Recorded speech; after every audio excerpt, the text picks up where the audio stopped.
This video has been sponsored by World Anvil. The Lord of the Rings is by far Tolkien's most famous work, and yet it wasn't his first. In order to create The Lord of the Rings, he had to lay the groundwork in a story that was a bit smaller scale and a bit more humble, and he did this quite simply, with a hole in the ground and a hobbit. His name was Bilbo Baggins, and as iconic as hobbits like Frodo and Samwise would become, Bilbo really is the quintessential hobbit. He is essential to drawing the reader into the world of Middle-earth, and he's an instrumental part of establishing a new type of heroism, one that is distinctly modern and relatable. But The Hobbit was written as a children's book, and as was artfully demonstrated by Peter Jackson's Hobbit movies, the tropes and characters of a children's story can flounder a bit when they're taken out of their ideal medium. Martin Freeman's presentation of Bilbo is probably one of the best parts of those movies, but there are still some subtle yet very important changes that they had to make to the character in order for him to fit into the new story that they were telling. Today, we're going to analyze these differences to learn a little bit more about Bilbo's character, the nuances of medium, and the beauty of simplicity. We are mostly going to be talking about The Hobbit and the Hobbit films in this video, because although Bilbo does appear in The Lord of the Rings, it's a much smaller role and is honestly fairly faithfully adapted. But the root of the changes that we find in the Hobbit films can be found in the fact that the Hobbit book was written before The Lord of the Rings, but the Hobbit movies were made after the Lord of the Rings movies. And this might seem like a small quibble, but I would argue that that is the font from which all of the other issues about the Hobbit movies flow. Something that's often lost in the frenzy around The Lord of the Rings is the fact that The Hobbit was written without any anticipation of The Lord of the Rings to come. Sure, Tolkien had been working on the larger legendarium that would become Middle-earth for years before this, but when The Hobbit was first written, it was not connected to that larger legendarium. In fact, in the first published version of the story, Bilbo's little magical ring was so insignificant that Gollum willingly gave it away as a prize when Bilbo won their riddles competition. Following the success of his little children's book, Tolkien was pushed again and again by publishers to write a sequel, and eventually he decided to pull in elements of his larger legendarium, darken the themes, write for a more adult audience, and he created The Lord of the Rings. The Lord of the Rings is nominally a sequel to The Hobbit. I mean, we have the same world, a lot of the same characters, the same ring, but the tone and the themes were so new and different that Tolkien actually had to go back to The Hobbit and publish a second edition, in which he retconned some of the details so that they would better match with what The Lord of the Rings became. But even with those changes, The Hobbit remains a significantly lighter, less dramatic, and less consequential story than The Lord of the Rings. It is a children's storybook and not an epic tome. The Hobbit movies, meanwhile, were written in the incredibly dense shadow of The Lord of the Rings. These were movies that won 11 Oscars, that launched The Lord of the Rings into pop culture infamy, and established an arguably impossible to follow up legacy for Peter Jackson and the epic fantasy film genre. And being produced by the same team in the same world just 10 years after these movies came out, The Hobbit was never going to be able to escape comparison to The Lord of the Rings. It could never have been produced as it originally was, as an independent story entirely separate from what came after it.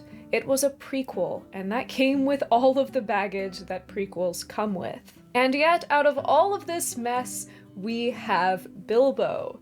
And Bilbo is somehow a universally praised aspect of these films that are pretty universally panned. Freeman brings this delightfully dry, but still grounded humor to the role, and the character arc is both inspirational and believable. I love this version of Bilbo, but because Peter Jackson was making an action-adventure prequel rather than a simple children's story, there are a lot of differences to be found digging a little bit deeper. As the prime representative of Hobbit kind, Bilbo is tasked with welcoming the audience familiarly into the unfamiliar world of Middle-earth. This is why hobbits are so anachronistic to the pseudo-medieval world around them. They wear waistcoats, smoke tobacco, play golf. They worry about things like the garden and the neighbors. They, just like us, would worry about the disruption to our daily life that heading off on an adventure might cause.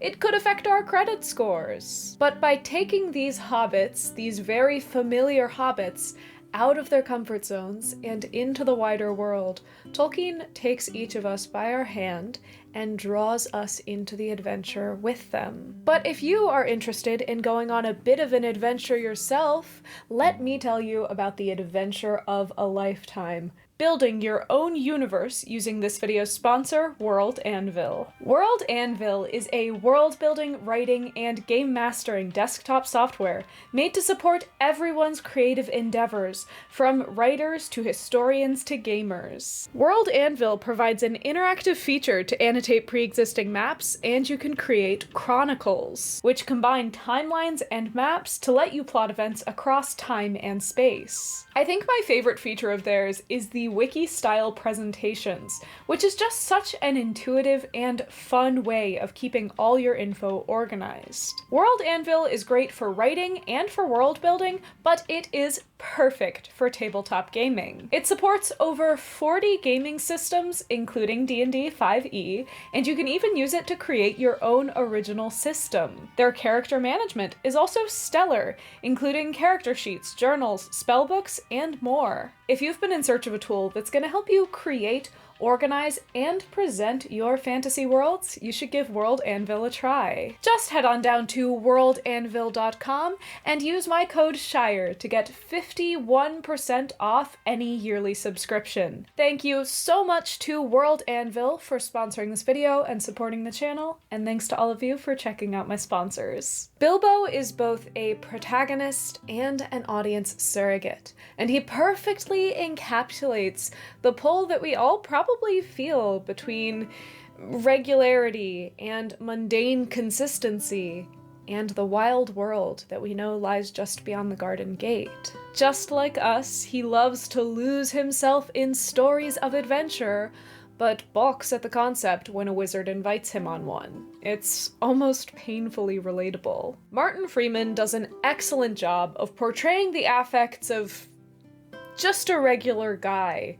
I did a whole video about the trope of the British everyman, which you can check out up here after this is done or in the description, but I couldn't help but use Martin Freeman as the poster child of this trope, because he perfectly captures this kind of grumpy, curmudgeonly, but still incredibly likable character. Freeman has the aesthetics, the mannerisms, and the humor of Bilbo down perfectly, but unfortunately, due to the limitations of the medium, we aren't privy to his internal monologue in the same way that we are in the book. For example, when Bilbo's home is being invaded by dwarves, we're given this excellent character moment solely through the narration. Bilbo rushed along the passage, very angry and altogether bewildered and bewothered.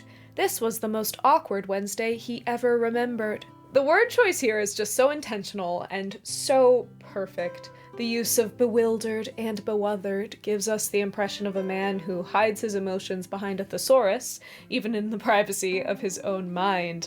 And he's not saying that it's the most terrible Wednesday, the most frustrating or confusing or upsetting.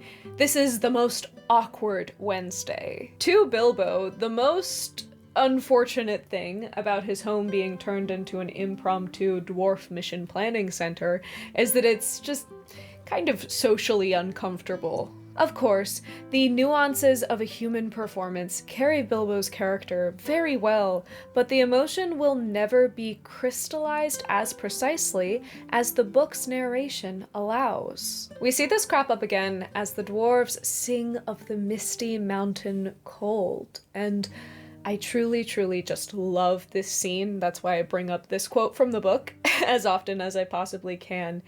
Honestly, this scene in the movie, please don't crucify me for saying this, it might be one of my favorite scenes in like all of cinema. It imprinted on my brain at a very early age, which is probably the only reason why I'm saying it, but it is beautifully done. We linger largely on the dwarves, not doing too much with the camera, just letting us settle into their voices, but we get these little glimpses of Bilbo listening in, like a child at the top of the stairs. The camera moves with the smoke out of the chimney, alluding to the feeling that this story that's been told in this close, dark room is just out there, waiting to be lived. But as beautiful as this scene is in the film, the book allows us a very unique insight into Bilbo's inner life. As they sang, the Hobbit felt the love of beautiful things, made by hands and by cunning and by magic moving through him.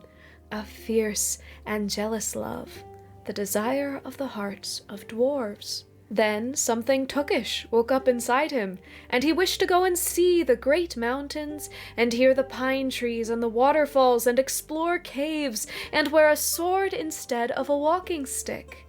He looked out the window. The stars were out in a dark sky above the trees. He thought of the jewels of the dwarves shining in dark caverns. Suddenly, in the wood beyond the water, a flame leapt up, probably somebody lighting a wood fire, and he thought of plundering dragons settling on his quiet hill and kindling it all to flames. He shuddered, and very quickly he was plain Mr. Baggins of Bag End under Hill again. Through this narration, the book is perfectly able to sum up Bilbo's emotional journey and the ideal emotional journey of the reader. Bilbo is presented to us as the embodiment of middle-class British stuffiness, but even in him, there is this spark of adventure, of tookishness, that will propel him along even in his most reluctant moments. In the films, Bilbo wakes the next morning to realize the dwarves have gone, and they beautifully capture the automatic relief that he feels, followed by a slight dismay. He doesn't get on with his morning, but rather goes around to check every single nook and cranny of his house. It's as if he just woke up and now he's wondering if that was all a nightmare or a dream. When he sees the contract there waiting to be signed, it's like a lightning bolt, a sudden moment of clarity or madness, as he realizes how much he'd regret missing this opportunity. He charges boldly out the door to adventure. However, the book plays a different hand. By morning in the book, Bilbo's mind remains shifted but unchanged, and Gandalf has to force him out the door. It's a journey that doesn't begin with a sudden change of heart, but with Bilbo being toted out onto the road like luggage. And from there, it's a bit of a comedy of errors. Bilbo does not belong on this journey. He's not really competent in any way at all. When he does try to prove himself, when he tries to steal a purse from one of the trolls, it ends with all of them being captured and needing to be rescued by Gandalf. This in itself is funny, and it leans into this idea that Bilbo could be any of us, but it's also a bit of a subversion of our expectations. Traditionally, the reluctant hero should find himself surprisingly well suited to the idea of adventure.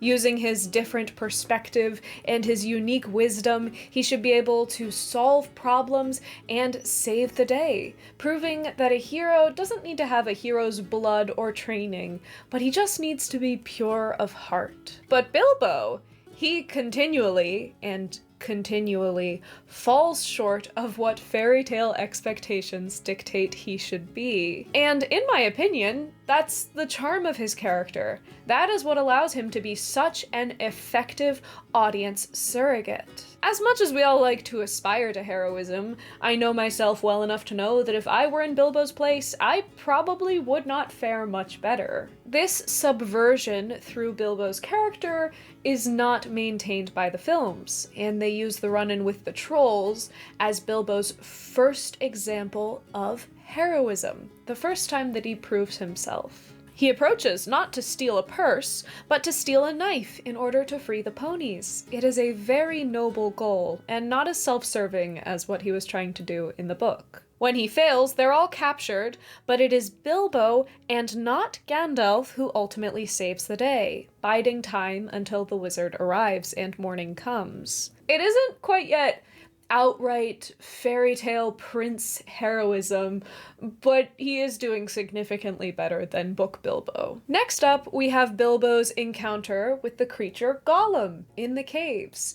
And while this scene was very well adapted in the films, it was taken almost word from word from page to screen, I would say that they have made significant tonal changes. Because, as I said before, this is a prequel to The Lord of the Rings, the scenes are given a much darker undertone, even compared to the second edition of The Hobbit, in which these scenes were altered to fit in with The Lord of the Rings a bit better. Because going into the movies, we know who Gollum is, and we know the kind of stuff he gets up to, we aren't gonna mistake him for a silly, kind of goofy fairy tale monster. The ring cannot be a handy magical token anymore. The context of The Lord of the Rings robs this scene of its innocence, and it goes from being a playful challenge of wits to being a juggling match with the fate of the universe at stake. Now, don't get me wrong, this isn't a bad scene. I really, really do enjoy this scene, but because the stakes are so much higher, it emphasizes Bilbo's cosmic importance. It makes him more of a heroic figure as he escapes from the grasp of the evil creature, carrying the token that he will need to if he wants to eventually save the world. The end of the first movie is where they really start playing it a little fast and loose with the plot of the original Hobbit book. In order to turn one book into 3 films, they decided that they needed to have more immediate conflict as well as a climax to cap off each of those films, something that just isn't really the case in the looser structure of the Hobbit book. In the first film, they've decided to bring back Azog, a long-dead foe of Thorin, but in the movies, he's not actually dead, and there's an epic hilltop confrontation in which Thorin falls, and Bilbo is the one who sums up his courage and charges into battle, sword raised. This is how he proves himself, how he gains the respect of Thorin and the other dwarves, and it also doesn't really happen in the book at all. This is just kind of another little mini adventure to exasperate them even more after all they've gone through with the trolls, and Bilbo is definitely not heroic in this scene. He can't even climb a tree without help. By the end of the first film,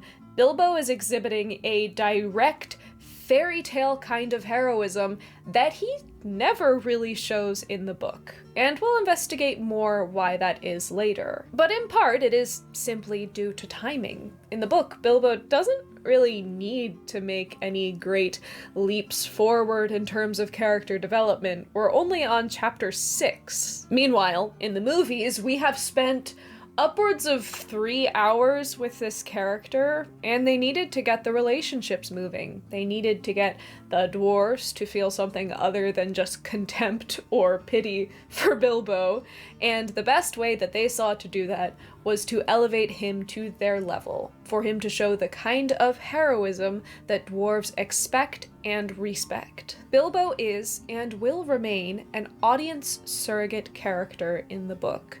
But by the time we've reached the end of the first movie, I would argue that he's gone from being relatable to being aspirational for those of us watching from home. This all means that by the time we're facing our troubles in Mercwood, these two different characters are in very different places in their character arc. Sure, he still has to prove himself, and I like the fighting that he does, I like the moment with the spider, but we all know that he's capable of charging into a flaming battlefield, sword upraised, to save these dwarves, so the stakes are reduced. Meanwhile, Book Bilbo is much more of a wild card. Backed into a corner, he uses his hobbitish wit to taunt the spiders, and he deals his very first killing blows.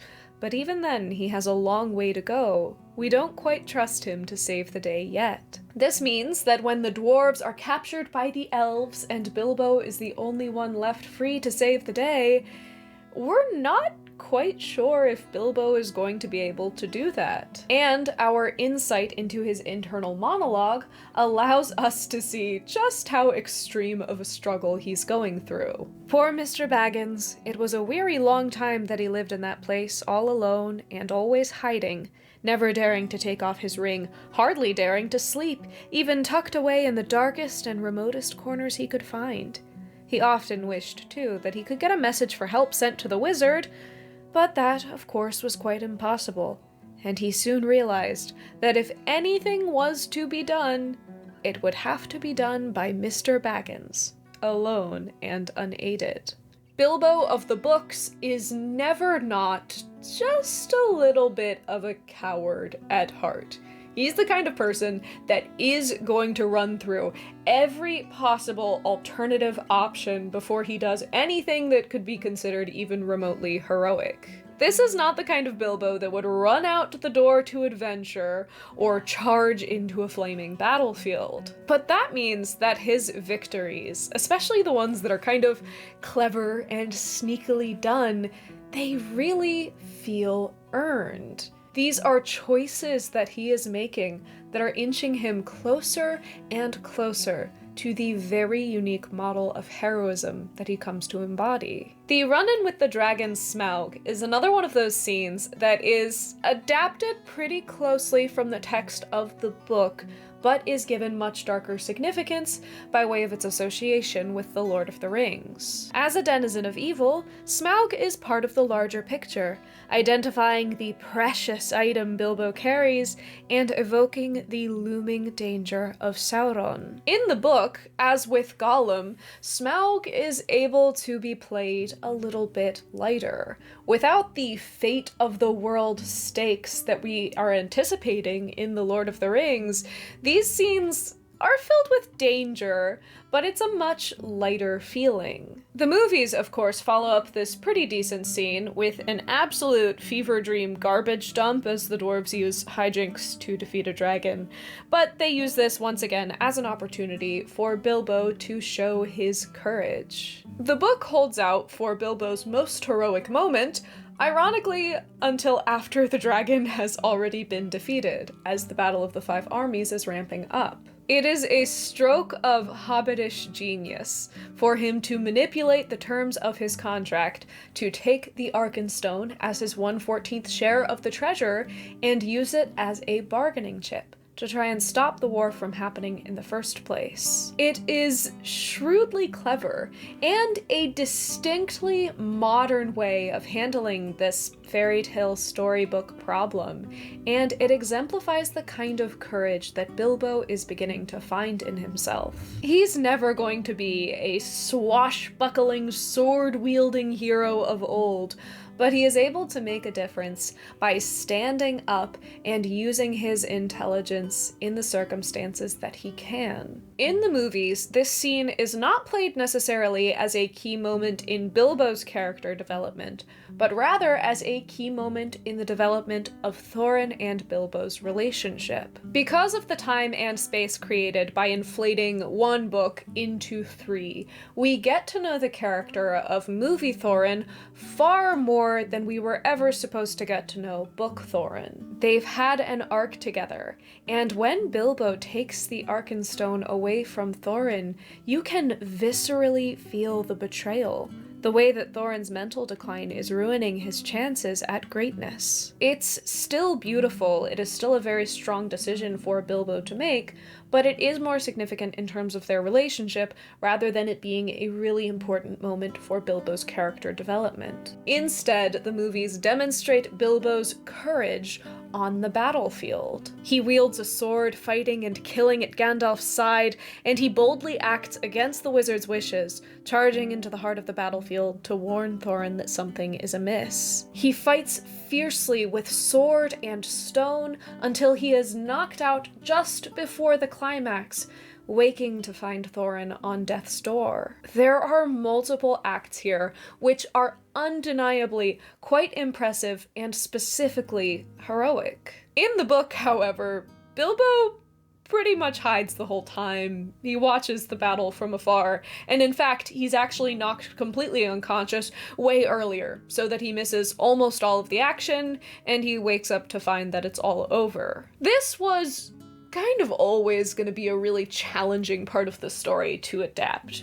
because this is an action-adventure film that they are making, and it's kind of a no-no to have your protagonist unconscious and miss the entirety of the big battle. But the way that they navigated this, by having Bilbo have truly outstanding storybook heroic moments, is a significant divergence from the character that we see in the book. In the aftermath of the battle, namely in the conversation between Bilbo and Thorin right before his death, these two different character arcs converge in a really interesting way. In the book, it acts as punctuation on Bilbo's character arc, a final statement on how far he has become, and the qualities that from the very beginning he has exemplified.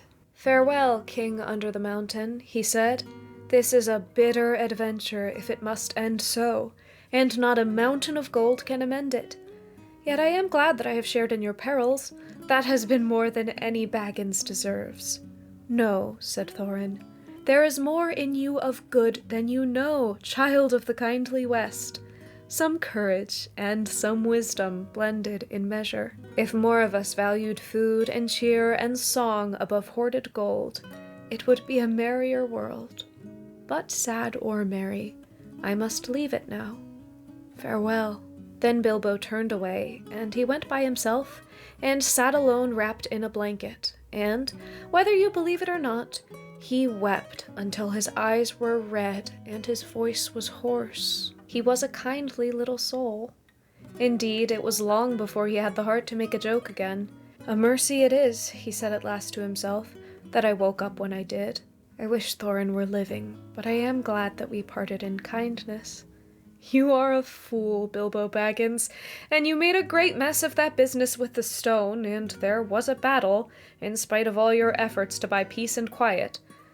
But I suppose you can hardly be blamed for that."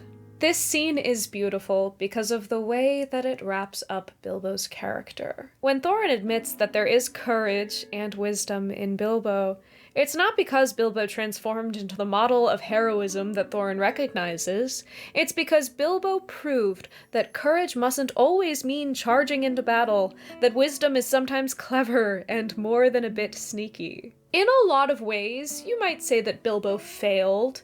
He wasn't all too much of a help. He didn't even participate in the battle, much less stop it. He played a relatively small role in the adventure that unfolded. But even then, a great hero like Thorin can look at him and recognize that he belonged there in the adventure. In the movies, this scene plays out as a heartfelt conclusion to Bilbo and Thorin's relationship. There is reconciliation as Thorin apologizes, both for his cruel words and for leading Bilbo into harm, but Bilbo, a changed man, doesn't accept the apology for the latter. Well, I'm glad to have shared in your perils, Thorin. Each and every one of them. It is far more than any Baggins deserves. In some way, Bilbo here is recognizing that he has come to share in the hopes, the dreams, the aspirations, the love of danger and adventure that Thorin and the dwarves embody. Thorin, meanwhile, tells Bilbo to go back home, to the things that he loves, the things that he embodies, the things that Thorin has come to admire through his relationship with Bilbo. Thorin's passing is less of a punctuation mark in Bilbo's character arc, but more of a moment of togetherness, for these two very outwardly different characters to find sameness through their relationship together. It is a beautiful scene, and it serves the story that they were telling astonishingly well. And in the end, it does just come down to that. The movies were trying to tell a different story. The Hobbit is a children's book. It is episodic. It is inconsequential. It is very often silly. And Bilbo changes very little from beginning to end. Meanwhile, Peter Jackson was trying to retrofit this story to fit into the shoes of The Lord of the Rings, and that was always going to be a challenge. And the distinct differences between The Lord of the Rings and The Hobbit was actually a thing that Tolkien himself recognized. After the publication of The Lord of the Rings, he went back to The Hobbit to consider doing a bit of further rewriting beyond just that second edition. In 1954, he rewrote the first chapter of the story, not as a full rewrite, but as a kind of amendment to provide a different perspective. This first chapter was now written from the perspective of Gandalf and the dwarves, and we see the ways in which Gandalf is recognizing the threat of Smaug in association with the growing threat of Sauron and the larger events that were at play. In the 60s, this rewrite was adopted into a larger effort to rewrite the entire book so that it would better suit the tone of The Lord of the Rings. What Tolkien found through this project, though, was that all of these efforts to make the story more serious, to widen the scope of the tale, they all kind of made Bilbo look ridiculous. His concerns were petty, and his efforts to prove himself were futile, and threw wrenches into the journey that they just didn't need. This silly, accessible storybook protagonist collapsed under the weight of a fantasy epic. I'd hazard a guess that this is why he eventually abandoned these revisions. He realized that in order for Bilbo to remain the protagonist, he would have had to change the character of Bilbo. And that is not something that he wanted to do. If we really wanted to hear a story about a humble, reluctant hobbit who is drawn out the door to adventure despite his protests, who eventually comes into his role as a storybook hero and returns home permanently altered and unable to return to Hobbit society because of the horrors he's committed to and the bravery that he's had to embody, we have a couple to choose from in The Lord of the Rings. But that was never the point of Bilbo. He was never meant to lose his relatability. He was never meant to rise above the point of base mediocrity. Rather, he is the vehicle through which mediocrity meets enchantment. Tom Shippey writes, "In all these ways, Tolkien insists that Bilbo, or Mr. Baggins as he is still often called, remains a person from the modern world, but that people from that world need not feel entirely alien in or inferior to the fairy tale world. Bilbo, and through him, Tolkien's readers, can come to realize that they, too, have a birthright in Middle-earth, and need not be totally cut off from it, even if Orthodox literary history has tried to assert that they are." The Hobbit is a children's story, and when you try to make that story more mature, when you try and turn it into adult literature, it loses some of what made it so delightful in the first place. A lot of the arguments that I found in defense of the Hobbit movies, which you can check out in my sources in the description because they are an interesting read, they make the argument that the Hobbit book is a children's story. and that in order for it to become a real movie, it had to be made into a story for adults. Of course, there is a thread of truth in that because we live in a society and you have movie studios and audience expectations to worry about, as well as the looming shadow of The Lord of the Rings. But I really resent the basic idea that in order for a story to be taken seriously, it cannot be children's literature. The Hobbit is a real novel. It is a novel that adults can enjoy. And to say that just because it was written with children in mind means that it can't be enjoyed or be taken as serious literature by adults is antithetical to Tolkien's entire storytelling ethos. When it comes to children's stories, Tolkien says, "If fairy story as a kind is worth reading at all, it is worthy to be written for and read by adults. Children's books, like their clothes, should allow for growth, and their books, at any rate, should encourage it." It's actually okay for a story not to follow the standard literary conventions.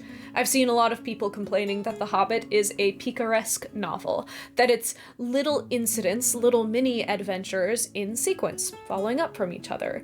But a picaresque is a totally acceptable way of telling a story.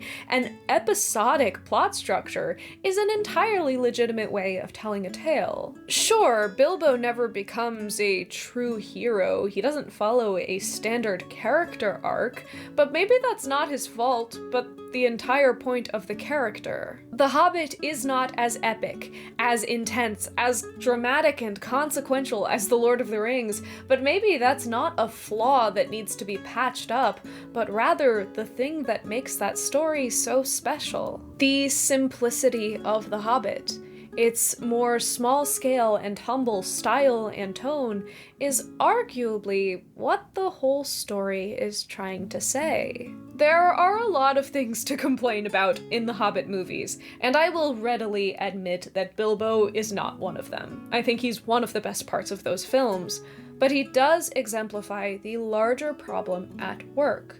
From the very beginning, they were trying to turn The Hobbit into something that it never was. I love Bilbo Baggins, however you present him to me, but there is always going to be something especially special about Tolkien's original Hobbit version. As someone who has always loved losing herself in adventure stories, but much prefers to stay at home where it's cozy and warm and predictable, he is always going to hold a very special place in my heart. Maybe we don't need to seriously change in order to be worthy of stories. Maybe it's okay that we're just quite little fellows in a wide world after all. I would love to hear what you guys have to say about this. I know that people love Martin Freeman's portrayal of Bilbo, and I do too, but there is something so special about the innocence and simplicity of The Hobbit that I think the book Bilbo captures much better.